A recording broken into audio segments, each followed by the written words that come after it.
Saludos, queridos amigos y hermanos que nos siguen a través de este viaje maravilloso donde estamos estudiando acerca de Jesús, encuentros de fe y esperanza a través del estudio de las Sagradas Escrituras. En este curso estamos ya por la lección número 4 y queremos recordarte que la lección pasada, la lección número 3, nos habló acerca de Jesús, el encuentro de Jesús y la mujer cananea.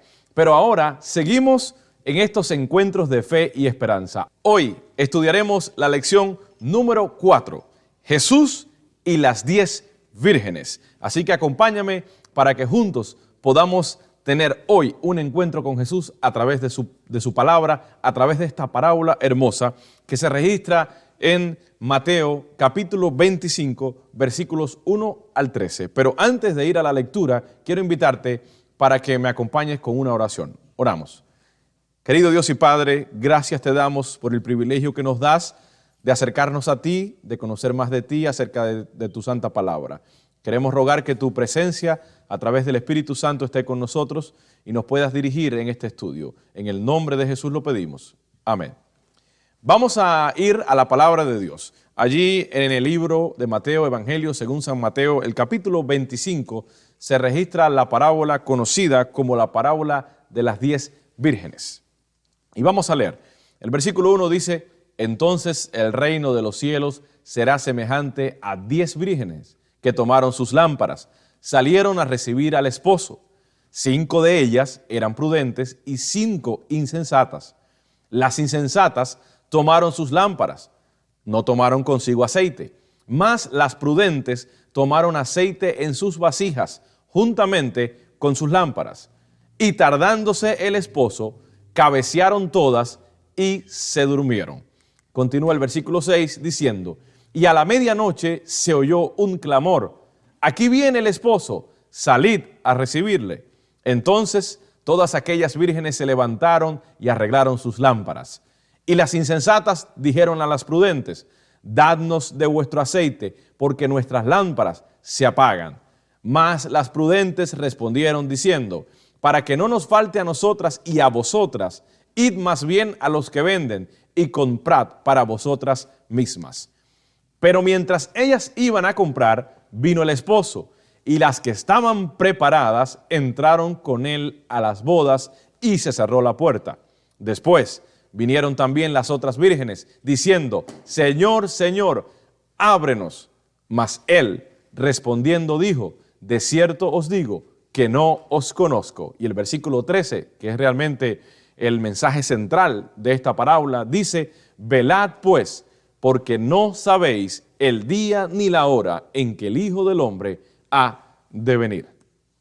Comenzamos nuestro estudio con la sección Aprende.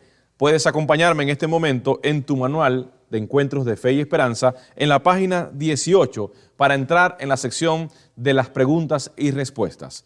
La primera pregunta que aparece allí en la página 18 de nuestro manual, en nuestro estudio de hoy, es: ¿a quién representa el esposo y las vírgenes? Ahí están los versículos de la palabra de Dios donde podemos buscar las respuestas a esta pregunta. Y se nos presenta, por ejemplo, segunda carta a los Corintios, capítulo 11, versículo 2, y también Apocalipsis, capítulo 19 y versículo 7. Claramente en esos versículos y en todas las escrituras, el esposo siempre representa a Jesús. Y las vírgenes, en el contexto de la parábola de las 10 vírgenes, representa a la iglesia. Así que esa es la respuesta.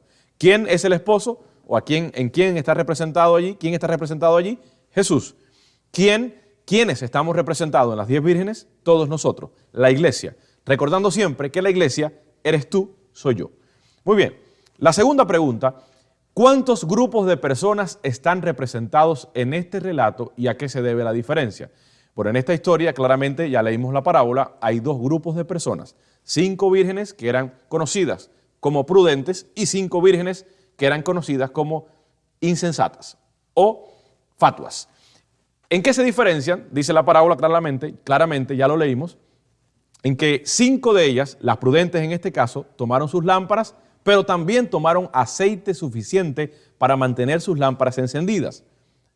Por otra parte, las 5 vírgenes insensatas tomaron también sus lámparas, estaban encendidas, pero no tomaron aceite suficiente para permanecer con sus lámparas encendidas.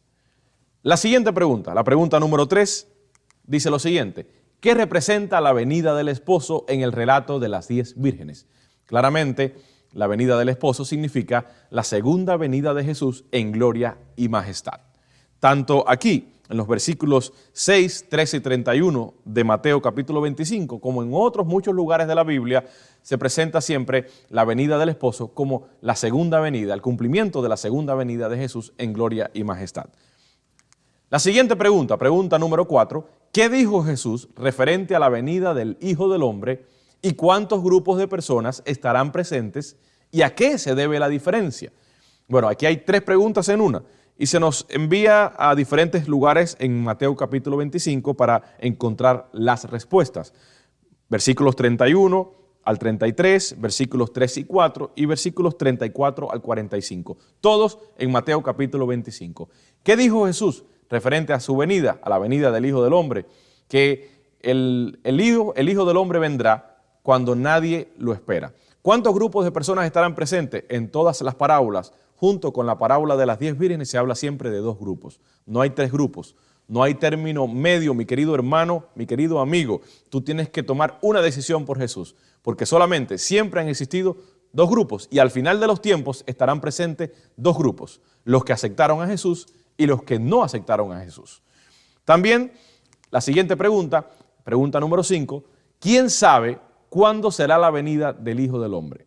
En otras palabras, ¿quién conoce el momento, la fecha de la venida de Jesús? Ya leímos allí al principio en la parábola, donde se nos dice claramente que el día y la hora nadie lo sabe. En otros lugares, en la palabra de Dios, también se nos amonesta a no estar pendientes a la fecha, al tiempo exacto de la segunda venida de Jesús, ya que es un conocimiento que solamente está, dijo Jesús, en su Padre. O sea, es una información clasificada del FBI celestial. Ningún ser humano tiene la información respecto a la fecha de la venida de Cristo. Así que si escuchas a alguien hablando de posible año o fecha para la venida del Señor, sabes ya que contradice lo que la palabra de Dios enseña. Por lo tanto, la respuesta a la pregunta número 5, ¿quién sabe cuándo vendrá el Señor? Es nadie, sino solamente el Padre. La pregunta número 6, ¿qué deberíamos hacer para estar listos para la segunda venida del Señor? Se nos envía allí en el capítulo 25 de Mateo a ir al versículo 7 y también al versículo 13. ¿Cuál fue el secreto de las 5 vírgenes prudentes que estuvieron listas? Dice allí que ellas tomaron sus lámparas y también junto con sus lámparas tomaron suficiente aceite. En otras palabras, ellas se prepararon cuando hubo tiempo para encontrarse con el Señor. ¿Qué deberíamos hacer nosotros? La parábola termina, recuerda, te mencioné al principio, el último versículo, que es el mensaje central. La parábola dice, nos invita a ¿qué? Dice, velad.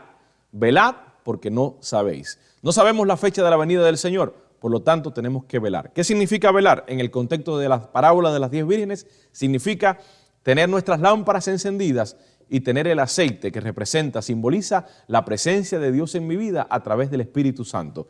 Por lo tanto, para estar preparados tenemos que entregar nuestra vida al Señor, caminar con Jesús en una relación diaria, real, a través de la oración, a través del estudio de su palabra y también compartiendo el mensaje del Evangelio con otras personas. Y entonces estaremos preparados y listos para encontrarnos con el Señor. La pregunta número 7, que es la siguiente, y ya pasamos en el manual de estudio a la página 19, la pregunta 7 dice, ¿estamos en tinieblas respecto a la venida de Jesús?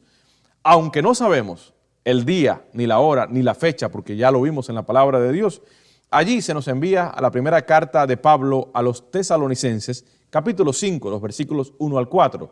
Realmente la Biblia no nos deja a oscuras en cuanto al tema de la segunda venida.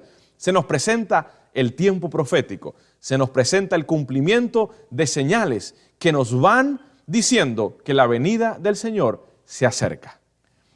La siguiente pregunta y la última de esta sección de estudio es la 8 y es la siguiente. ¿Cuál será el último cumplimiento profético antes del regreso de Jesús? Y allí se nos invita a ir a Mateo, el capítulo 24 y versículo 14. Allí la palabra de Dios dice que será predicado el evangelio del reino por testimonio a todo el mundo y entonces vendrá el fin. ¿Cuál es el último gran cumplimiento profético antes del regreso de Jesús?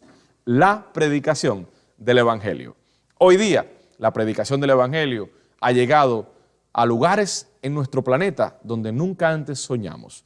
Con el despliegue y desarrollo de la tecnología, de las comunicaciones, a través del internet, hemos llegado a lugares donde antes no se había llegado y podemos decir hoy que la predicación del evangelio está siendo una realidad en todo nuestro planeta. Por eso podemos decir que Jesús viene muy pronto.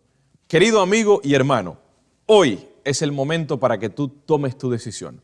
Y tu decisión debe ser a favor de Jesús, quien es tu Padre Celestial, quien es tu Creador y es tu Salvador. Recuerda lo que dijimos en el estudio de esta parábola. ¿Cuántos grupos hay? ¿Recuerda esa pregunta? ¿Cuántos grupos hay? 2 grupos, ¿verdad? ¿En qué grupo tú estarás? Hoy te invito para que estés en el grupo de aquellos que nos preparamos, que queremos estar listos para recibir a nuestro Señor. Por lo tanto, acompáñame y haz junto a mí esta decisión. Página 19 en tu manual. Primera decisión, quiero prepararme para la venida de Jesús. Acepta, di sí. Amén. Segunda decisión, quiero anunciar a otros la segunda venida de Jesús. Sí, acepta. Amén. Tercera decisión, quiero apoyar con mi influencia y recursos la predicación del evangelio. Sí, acepto. Amén. Ahora puedes proceder a firmar allí en tu manual, en la página 19, como compromiso con el Señor de esta decisión que has tomado en el día de hoy.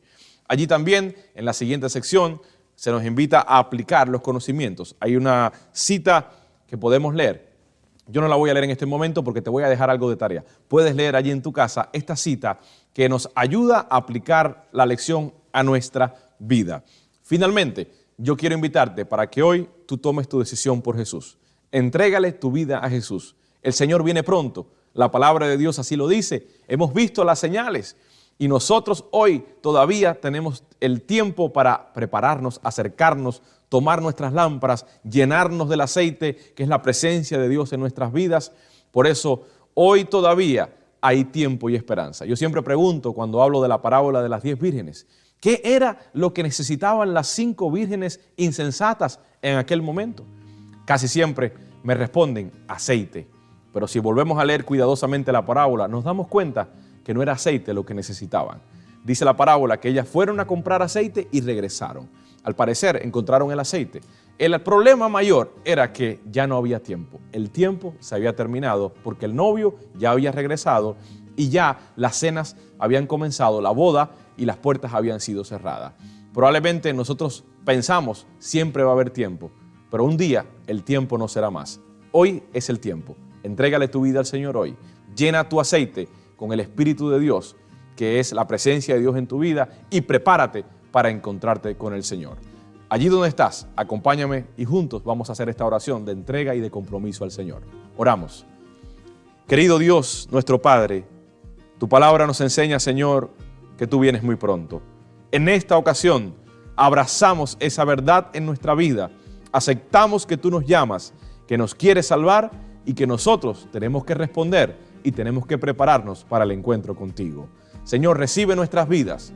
Comprometemos, Señor, nuestro corazón, lo entregamos a ti, nuestra mente la entregamos en tus manos para que tú nos transformes, para que habites en nuestra vida y para que así, muy pronto, cuando tú vengas, nuestras lámparas puedan estar encendidas y podamos tener en nuestra vida el aceite del Espíritu Santo.